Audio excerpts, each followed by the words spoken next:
Recuerdo cómo se sentían las baldosas del baño contra mis rodillas esa noche, frías, sucias, como si no pertenecieran a una casa con crucifijos en las paredes y cintas de coro sobre la cómoda. Tenía 14 años y temblaba, con la piel debajo de los ojos ardida de tanto llorar. Había cerrado la puerta con llave, no porque alguien soliera tocar, sino porque necesitaba un lugar en esa casa donde las manos de Ernesto no pudieran alcanzarme. Mi padrastro, mi silencio. Había hecho lo que me enseñaron.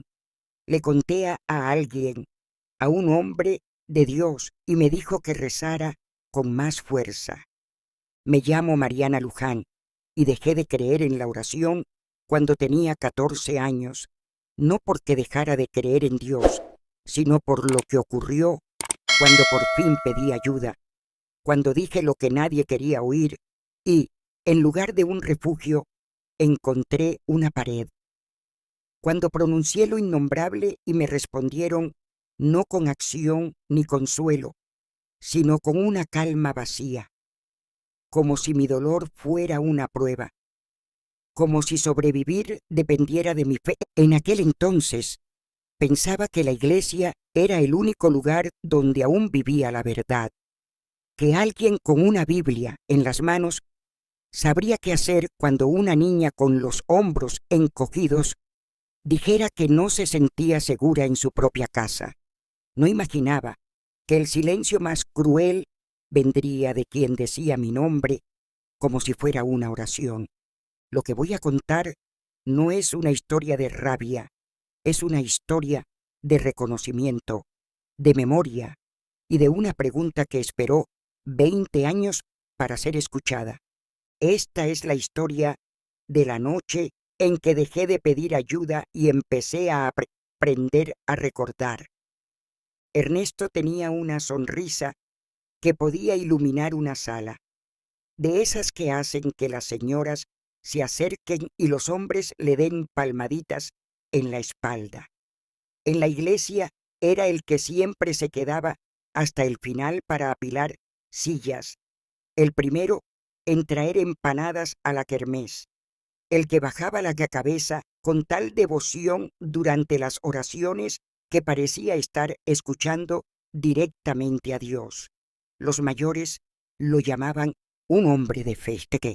Los jóvenes decían que era un padrastro buena onda, pero detrás de las puertas cerradas, Ernesto era otra cosa, y por mucho tiempo ese contraste casi partió mi mente en dos. Lo observaba en las bancas del templo, con su mano en el hombro de mi mamá como una promesa, asintiendo con lágrimas en los ojos mientras el pastor hablaba. Contaba que había tenido una juventud difícil, que Dios lo había salvado y que jamás pensó tener una segunda oportunidad. La gente lo aplaudía cuando daba su testimonio. Su voz envolvía el salón como el humo. Era difícil no creerle. En casa, Ernesto tenía reglas. No se hablaba si él no lo autorizaba. No se cuestionaban sus salidas ni su cinturón. Y no se lloraba. Llorar lo enojaba más. Decía que era una forma de manipular. Mi mamá nunca le contradecía. No lo aprobaba, pero tampoco me protegía. A veces parecía que iba a decir algo, pero al final solo murmuraba: «Está cansado, mi amor», o «No le des motivos para molestarse». La primera vez que lo vi perder el control en público fue en un supermercado. Una cajera se equivocó con el vuelto y su expresión cambió al instante. Su tono se volvió frío, preciso, como si el aire a su alrededor se hubiera detenido. La cajera se puso pálida y se disculpó. Luego él sonrió, bromeó sobre las máquinas y siguió como si nada. Pero yo lo vi, esa chispa, esa máscara cayéndose, y supe lo que significaba, porque la veía todo el tiempo en el pasillo fuera de mi habitación. Tenía cuidado, claro, nunca dejaba marcas, nunca gritaba lo suficiente como para que los vecinos escucharan, pero el miedo que dejaba era ensordecedor. Vivía en el nudo del estómago cuando escuchaba el ruido de su moto, en el escalofrío que me recorría cuando sentía su colonia. Empecé a contar las noches en que estaba demasiado cansado para buscarme como si fueran bendiciones, y rezaba, como me enseñaron, de rodillas, con el corazón humilde. Ernesto decía que Dios lo había cambiado, que era un hombre nuevo, pero entendí muy pronto que hay quienes usan la fe como disfraz, y en un pueblo como el nuestro, nadie quiere creer que el hombre que dirige el estudio bíblico también puede cerrar una puerta con tanta furia que te hace vibrar los oídos. Lo peor era su amabilidad. Me traía regalitos, un libro, una pulsera, me acariciaba la cabeza y decía que estaba creciendo linda, como si debiera sentirme afortunada, como si ser vista por él fuera un privilegio. Y yo tenía 12 años, no sabía cómo llamarlo, solo sabía que cada gesto suyo me dejaba un vacío en el pecho, que cada una de sus sonrisas me daban ganas de correr. La gente cree que los monstruos se esconden en callejones oscuros, pero a veces se sientan a tu lado en la iglesia con una Biblia en una mano y la confianza de tu madre en la otra. La primera vez que pasó, me convencí de que había sido un accidente. Me había quedado dormida en el sillón mirando la tele, algo que nunca hacía, y cuando desperté, la mano de Ernesto estaba sobre mi pierna. No descansaba ahí como lo haría la de un padre. Estaba más arriba, firme. Sus ojos seguían en la pantalla y ni siquiera me miró cuando me moví. Solo retiró la mano a su regazo como si nada. El corazón me latía tan fuerte que me zumbaban los oídos, pero no dije nada. Ni siquiera me incorporé. Esperé a que él se fuera a dormir y entonces me encerré en el baño. Me senté en el borde de la bañera y estuve ahí por horas. No lloré, no me moví. Solo miré al suelo y me repetí que lo había imaginado. Eso mismo me dijo él al día siguiente, cuando me atreví a mencionarlo, con la voz casi temblando. Ni siquiera sé de dónde saqué el valor.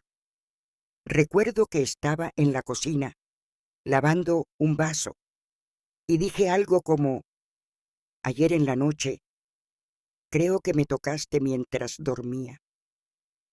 Me miró como si lo hubiera insultado. Me dijo que no inventara cosas, que seguramente había estado soñando, que tenía que cuidar lo que decía. Luego se fue. Y ahí quedó todo. Pasé semanas intentando convencerme de que tenía razón. Tal vez lo había soñado. Tal vez estaba confundida. Pero volvió a pasar. Y luego otra vez. Cada vez. Más claro. Su mano rozándome el muslo al pasar.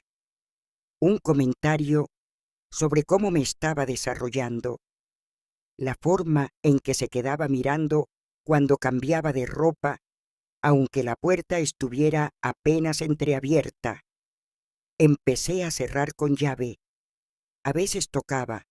Decía que necesitaba algo. Yo no respondía, pero las cerraduras eran viejas. Nada se sentía seguro. Mi mamá no veía nada, o tal vez sí, pero prefería mirar hacia otro lado. Siempre estaba cansada, siempre justificando. Si Ernesto me gritaba, ella decía que tenía un mal día. Si me alejaba de sus abrazos, me regañaba por ser maleducada. Aprendí pronto que no valía la pena discutir. Explicar solo empeoraba las cosas. Empecé a escribir un diario, anotaba las fechas, lo que decía, cómo me sentía. No sabía qué hacer con el miedo, pero tenía que sacarlo de alguna forma. Escribir hacía que se sintiera real, aunque no pudiera decirlo en voz alta. Contaba los días hasta que volviera el lunes. La escuela era mi escape. Entre clases y voces ajenas podía desaparecer, pero aún ahí era distinta, callada, cauta.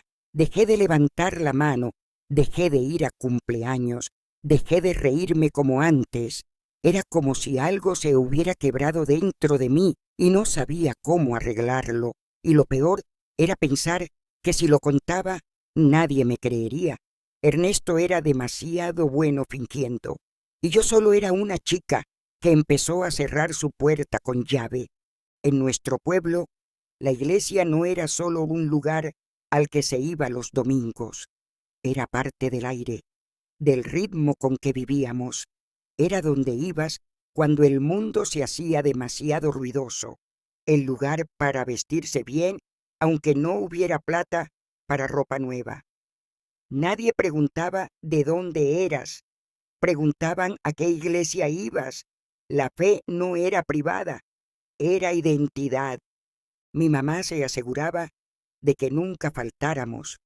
Con lluvia o calor, ahí estábamos, peinadas, planchados, en silencio. Ella preparaba la ropa la noche anterior, planchaba la camisa de Ernesto con cuidado, ponía mis zapatos al pie de la cama, tarareaba coritos mientras lo hacía, melodías suaves que flotaban por la casa como un rezo. Cuando era chiquita, esas canciones me daban paz, pero a los 14 empezaron a sonar como excusas, como un manto que intentaba tapar lo que nadie quería ver. Ernesto siempre se veía impecable. Tenía voz profunda, de esas que hacen que la gente escuche. Leía la Biblia en voz alta, ayudaba con los jóvenes, organizaba retiros.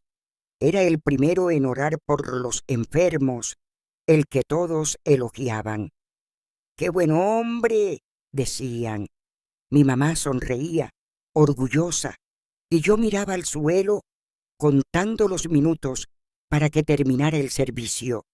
Había momentos que aún no puedo olvidar, como cuando Ernesto me rozaba el hombro durante la oración y su mano se quedaba un segundo más de lo necesario.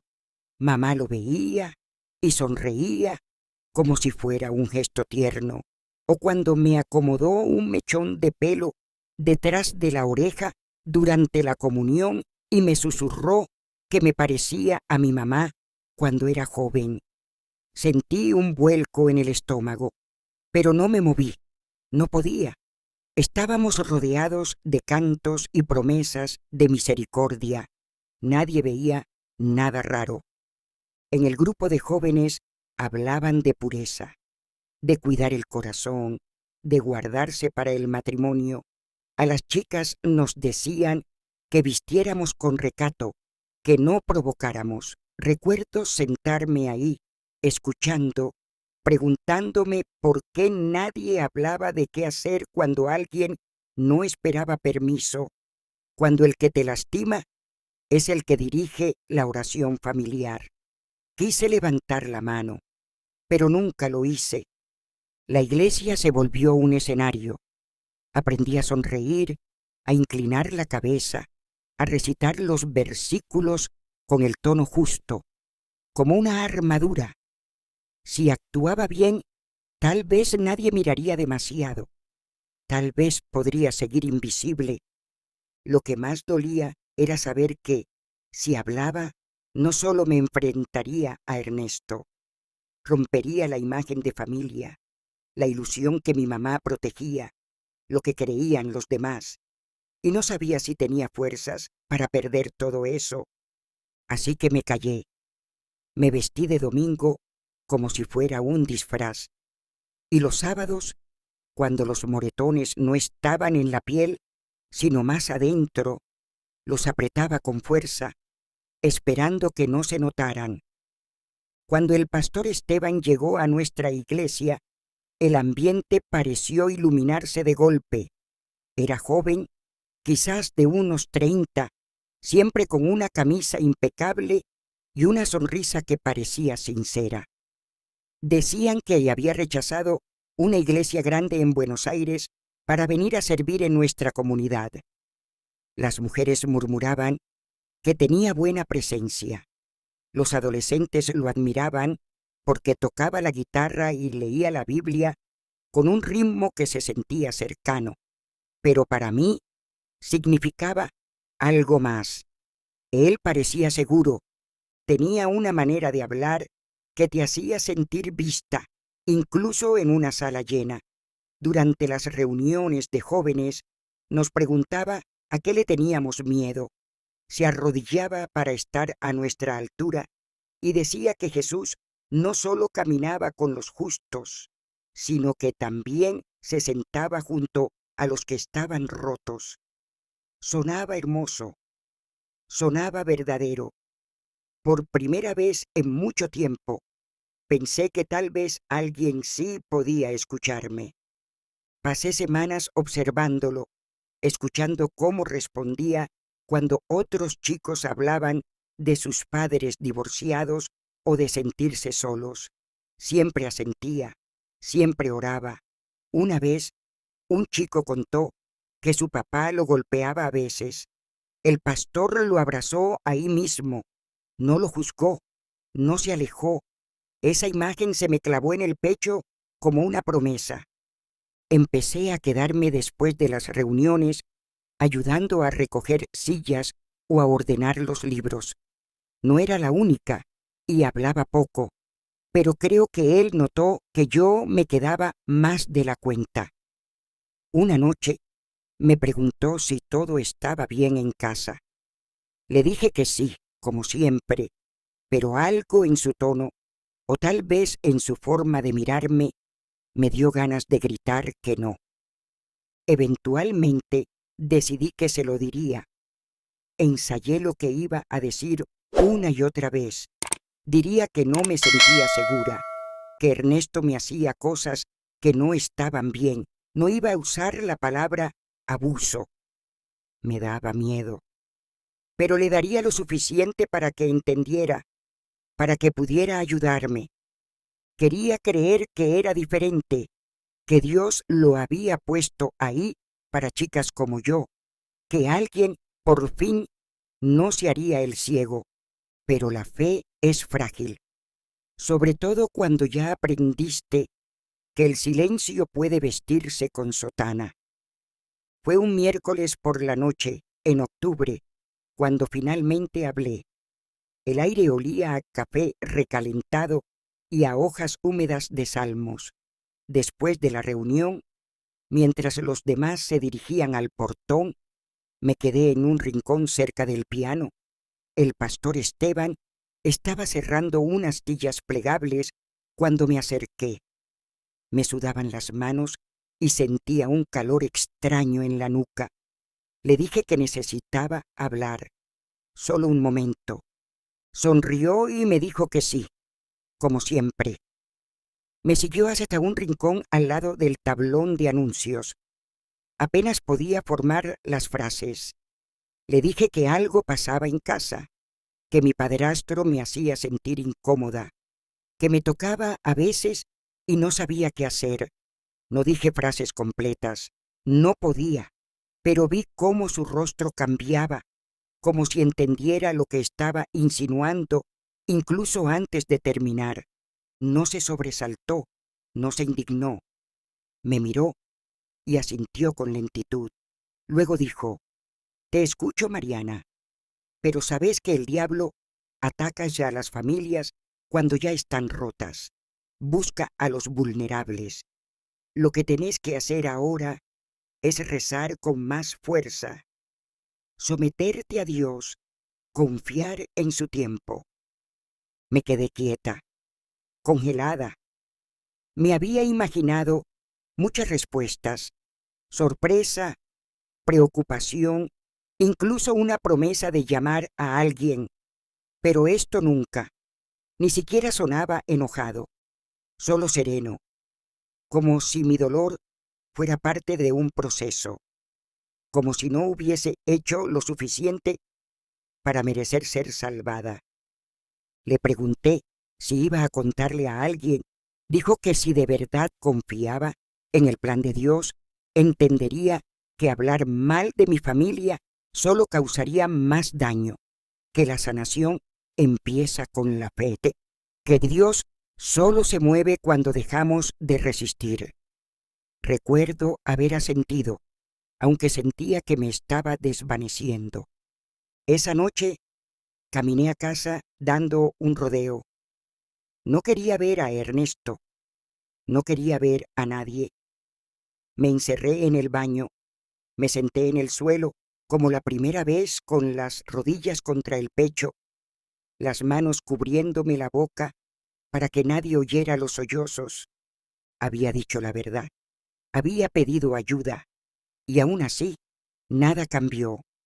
Los días después de hablar con el pastor Esteban fueron tan silenciosos que dolían. Esperaba que algo pasara, que alguien golpeara la puerta, que llegara la policía, que mi mamá me llamara Bart para decirme que estaba todo bien. Pero no hubo nada, ni llamadas, ni sermones sobre proteger a los niños. Era como si aquella conversación nunca hubiera existido. Seguí viendo al pastor Esteban cada semana. Él seguía sonriendo, haciendo preguntas al grupo sobre el perdón, la gracia, pero nunca me volvió a mirar por mucho tiempo. Nunca volvió a preguntarme cómo estaba. Nunca me habló de nuevo en privado, y en ese silencio empecé a desvanecerme. Dejé de ir a las reuniones de jóvenes, dije que tenía tareas. Mi mamá no preguntó, Ernesto ni lo notó. Desde la ventana de mi habitación los veía salir rumbo a la iglesia. Cuanto más me alejaba, más sentía que quizá nunca pertenecía ahí. Ese fue el año en que dejé de rezar. Aún movía los labios cuando mi mamá decía la bendición en la mesa. Aún bajaba la cabeza en Navidad, pero por dentro ya no quedaba nada. Las oraciones se habían convertido en preguntas, y las preguntas en un eco que nadie respondía. No se lo conté a nadie más, ni a la psicóloga del colegio, ni a una amiga, a veces ni a mí misma. Guardé todo como una carta que nunca se envía. Traté de sobrevivir cada día sin romperme. Me concentré en los estudios, me uní a un club de lectura, empecé a controlar lo que podía, doblar mi ropa de una forma, caminar al colegio aunque lloviera. Sobrevivir se volvió rutina, pero algunas noches me acostaba y repetía las palabras del pastor en mi cabeza. Rezar más, someterse, confiar. Sonaban como un canto que no podía apagar, y lo peor era que una parte de mí le creía, que tal vez esto era una prueba, que tal vez yo era la que había fallado. Pasarían años antes de que entendiera que el silencio no es sabiduría, que la fe sin acción es solo una máscara, y que, muchas veces, quienes más te lastiman son los mismos que te piden que sufras en nombre de algo sagrado. Cuando cumplí 16, ya sabía cómo moverme por la casa sin hacer ruido. Conocía qué maderas crujían, cómo cerrar la puerta del baño sin que hiciera clic. Sabía cuándo bajar la mirada en la mesa, cómo respirar sin llamar la atención cuando Ernesto pasaba cerca. Sobrevivir se había vuelto un reflejo automático. Con el tiempo, su atención se fue apagando. No sé si fue porque ya estaba creciendo o porque había encontrado otra cosa. Ya no se esforzaba en ocultar su mal humor. Seguía tocándome el brazo más de la cuenta, hacía comentarios sobre mi cuerpo, pero ya no entraba en mi habitación de noche. Aún así, el miedo no se iba. Se había quedado dentro, como el olor del humo en una cortina. Aun cuando el fuego se apaga, lo que dejó atrás no desaparece. Terminé el secundario antes de lo previsto, sin fiesta, sin fotos, solo un apretón de manos del director y un viaje en auto de regreso con Ernesto en silencio. Mi mamá sonrió y dijo que estaba orgullosa y me pidió que le agradeciera a Ernesto por prestarme su coche. Murmuré algo y me acosté antes de que anocheciera. Esa noche metí mis cosas en 2 bolsas de consorcio y las escondí en el placar. El día que me fui, nadie me detuvo. Dije que me mudaba cerca de la universidad, pero ni siquiera me había inscrito. Solo necesitaba alejarme. Una amiga me prestó su sofá por unas semanas.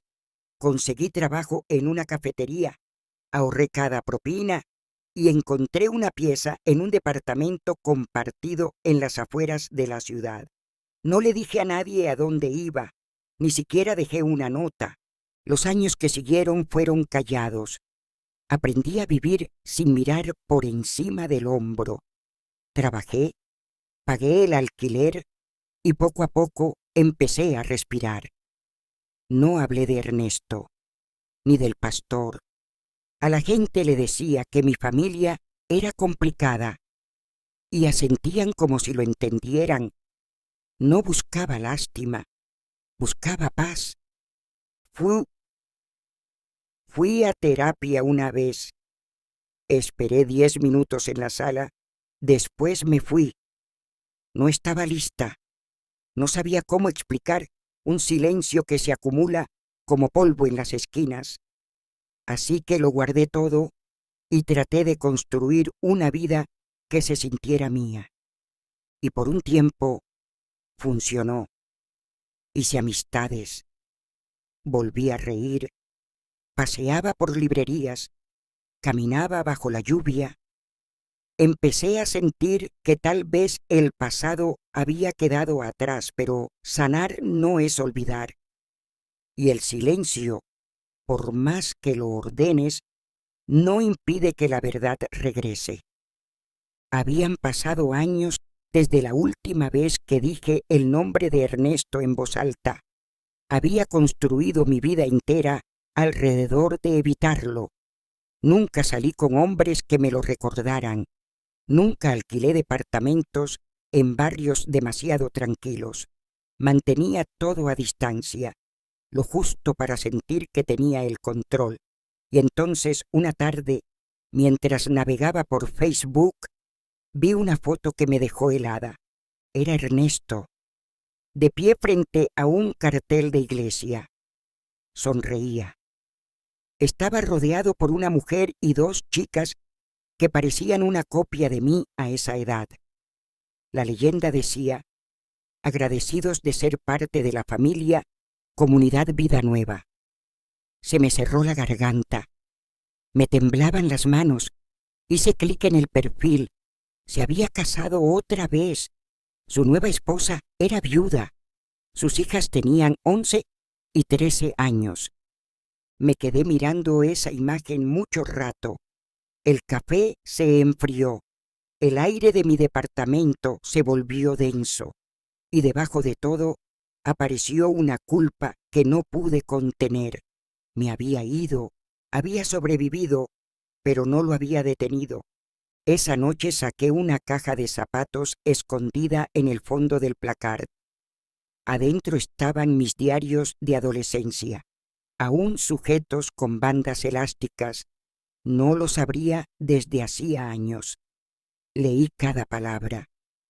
La letra temblorosa, el miedo, la confusión, y todo volvió. El suelo del baño, la puerta cerrada, la voz del pastor diciéndome que rezara con más fuerza. No dormí. Me senté en el escritorio y empecé a escribir de nuevo, pero esta vez con nombres, con fechas. Encontré el mensaje de voz que Ernesto me había dejado una noche, con la voz arrastrada y mi nombre como un eco. Imprimí mensajes de texto que me había mandado el último año en casa. Hice copias de todo. Ya no era una nena asustada, era una mujer, y estaba harta de callar. A la mañana siguiente llamé a la fiscalía del departamento judicial donde crecí. Pedí hablar con alguien para denunciar un abuso ocurrido años atrás. La mujer del otro lado fue amable.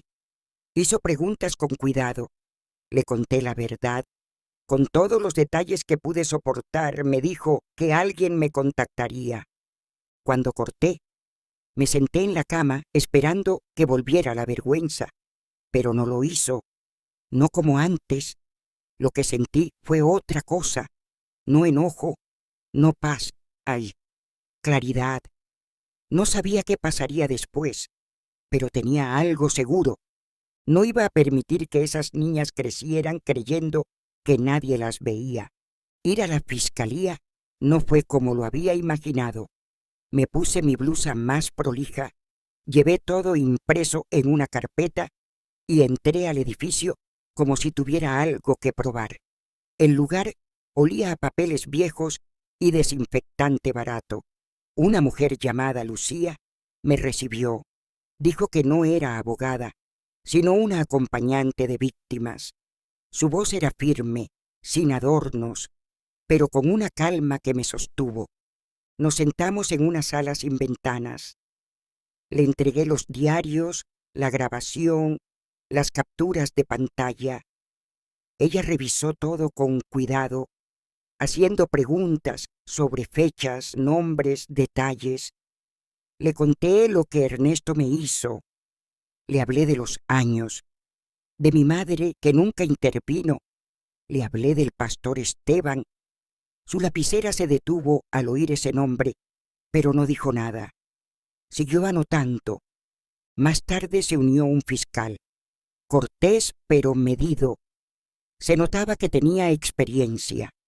Me explicó qué significaba un caso de abuso histórico en términos legales, que los hechos de más de una década atrás eran difíciles de probar si no había evidencia física o testigos múltiples, que la memoria se desgasta, las fechas se confunden y los jurados desconfían cuando el presente parece limpio. Aun así, dijo que lo investigarían, que hablarían con Ernesto, que buscarían un patrón. Esa palabra me quedó dando vueltas. Patrón, como si lo que viví hubiera tenido una estructura, un diseño. Me heló, porque era cierto. No fue un accidente. Tuvo método, tuvo reglas. Se repitió. Durante las semanas siguientes recibí actualizaciones. Entrevistaron a gente de la iglesia. Algunos recordaban a Ernesto como estricto pero amable. Otros encogían los hombros y decían que había pasado mucho tiempo. Nadie había visto nada. Nadie había escuchado nada y sin denuncias nuevas, sin otras víctimas, la fiscalía dijo que sería extremadamente difícil llevarlo a juicio. No lloré. Lo esperaba. El sistema está hecho para atender heridas frescas, no cicatrices viejas, pero me aseguré de que todo quedara en el expediente. Mi testimonio, mis documentos, mi nombre. Lo que más me dolía no era el silencio de Ernesto, era otro nombre que no aparecía en ninguna parte. Nadie había hablado con el pastor Esteban. Nadie preguntó por qué un líder juvenil escuchó una confesión y no hizo nada. Cargué con ese peso, no porque creyera que la ley haría algo, sino porque aún me faltaba hacer una pregunta, una que merecía ser oída. en voz alta, bajo la luz, incluso después de que la fiscalía me dijo que el caso probablemente no avanzaría, no podía dejar de pensar en un nombre: Pastor Esteban. Su voz, tantos años después, seguía resonando en mi memoria. Aún podía oírlo decir: «Rezá con más fuerza, confía en Dios». Aún veía su expresión tranquila, como si mi dolor le resultara familiar, pero no suficiente. Lo busqué en Internet, no tardé en encontrarlo. Su nombre estaba vinculado a una iglesia más grande ahora, con redes sociales bien cuidadas y videos de sus prédicas con música suave de fondo. Había escrito un libro de devocionales. Lo citaban en revistas cristianas, hablando sobre la importancia de cuidar a los niños y restaurar los hogares. Su cara era la misma, solo con algunas canas, la misma sonrisa, los mismos ojos que una vez me vieron y no hicieron nada.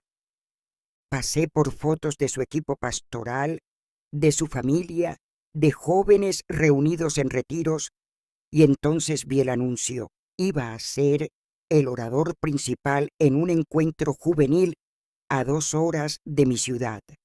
El tema era Fe que permanece. Me quedé mirando el cartel. No sabía qué estaba buscando, pero supe que no podía ignorarlo. La idea de volver a estar en la misma sala que él me revolvía el estómago, pero también despertaba algo que no sentía hace tiempo. No era venganza, no era odio, era la necesidad de ser vista, de decir sin temblar lo que una vez susurré entre lágrimas. Ya no necesitaba que me creyeran, solo que él lo escuchara. Compré una entrada, elegí una butaca en la primera fila, no le conté a nadie, no buscaba justicia ni perdón, buscaba romper un silencio que había definido demasiados años de mi vida. Empaqué mis diarios, imprimí una hoja del informe policial. No sabía si los usaría, pero necesitaba llevarlos conmigo como prueba de que no me lo había imaginado, de que yo no era una nena confundida con un vestido de iglesia. Era una mujer que había sobrevivido. Esa mañana, frente al espejo, me miré fijamente. No aparté la vista. Me dije en voz baja: «No le debes tu miedo a nadie». El encuentro se realizó en un auditorio renovado que olía a pintura fresca y alfombra nueva. Las paredes estaban cubiertas con carteles que hablaban de esperanza, sanación y renovación. Jóvenes con remeras iguales se movían entre los pasillos, los voluntarios entregaban folletos y la música llenaba el aire como un tambor persistente. Me sentí como una sombra entre colores brillantes, una figura del pasado caminando entre gente que aún no sabía lo que era callar. Llegué temprano y me senté en el centro de la primera fila. No miré a nadie. No quería ver sonrisas como las de Ernesto, ni voces amables como las del pastor. Me quedé con la mirada fija en el escenario, esperando. Él salió con la misma energía de siempre. El público aplaudió, agradeció la bienvenida, dijo que era una bendición volver al interior. Hizo un chiste sobre el café fuerte y los sermones largos. Todos rieron. Luego abrió su Biblia y empezó a hablar. El ritmo era idéntico al que recordaba, una mezcla de cercanía y autoridad. Predicó sobre mantenerse firmes en la fe, sobre escuchar a Dios incluso cuando el mundo hace ruido. Por un instante me sentí otra vez como a los 14, sentada en una silla de metal, esperando que alguien viera más allá de la sonrisa. Cuando abrió el micrófono para preguntas, me paré antes de arrepentirme. Mi voz fue firme. Le pregunté qué le diría hoy a una chica que le dijo que se sentía insegura en su casa y que él le respondió que rezara más fuerte. El auditorio quedó en silencio. Todas las miradas se giraron. El pastor Esteban entrecerró los ojos. Trataba de reconocerme. Entonces dije mi nombre. Su cara cambió.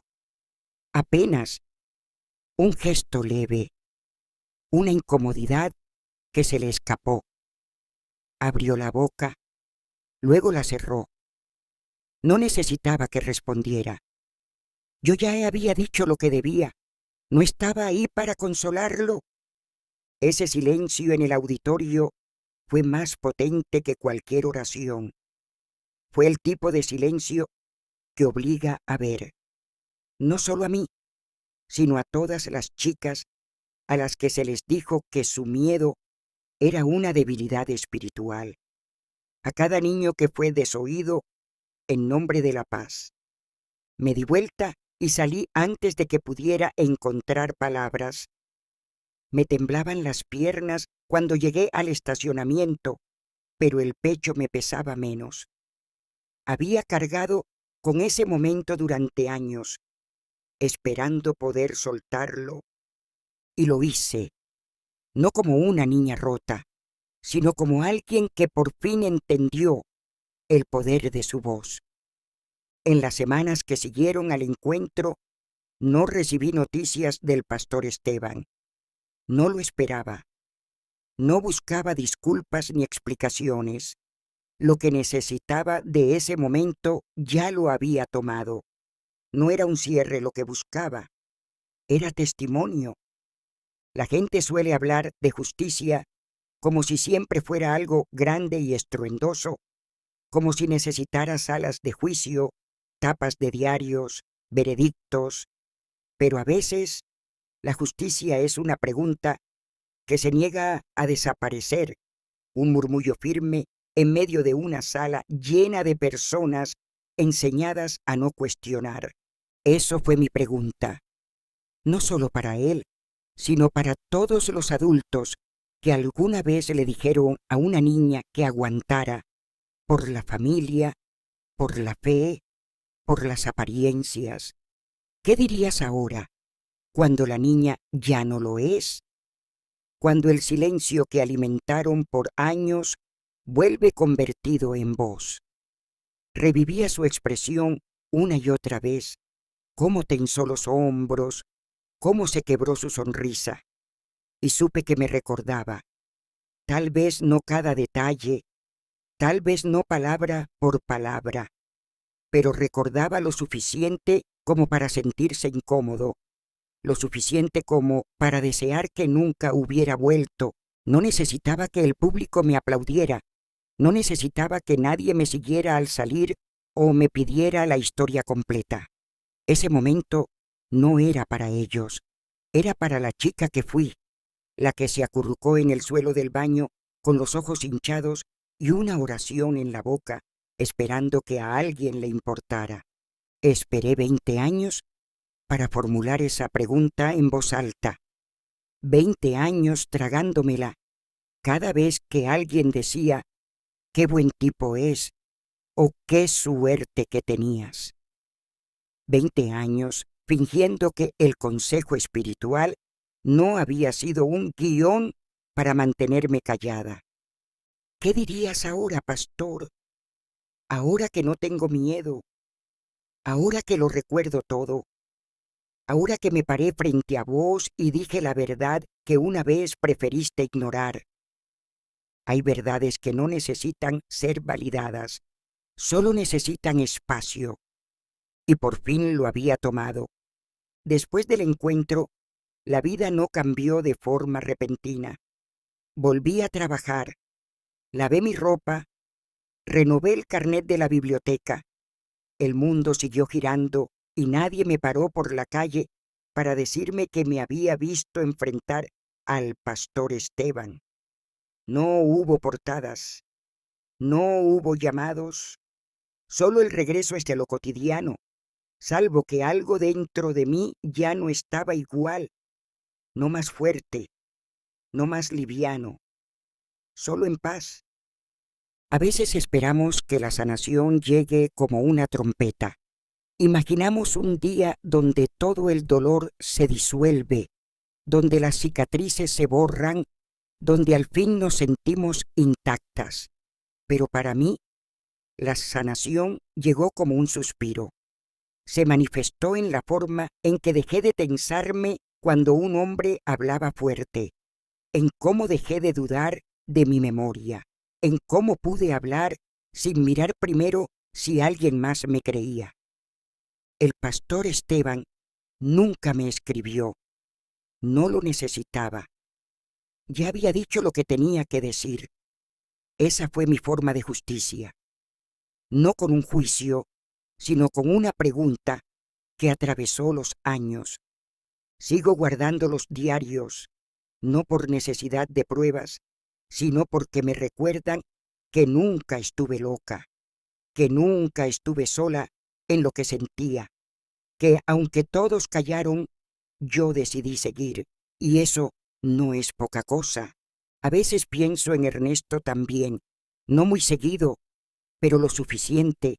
Me pregunto si aún se siente observado, si en algún rincón de su conciencia hay una incomodidad, que alguien sabe, que alguien habló, que no se le borró todo.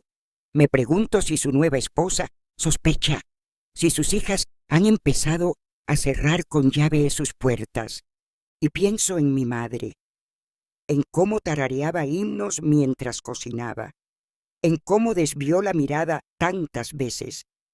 Ya no necesito que lo admita, ya no necesito que cambie. He dejado de esperar que quienes me fallaron se arrepientan. Tal vez nunca hablen, pero yo sí.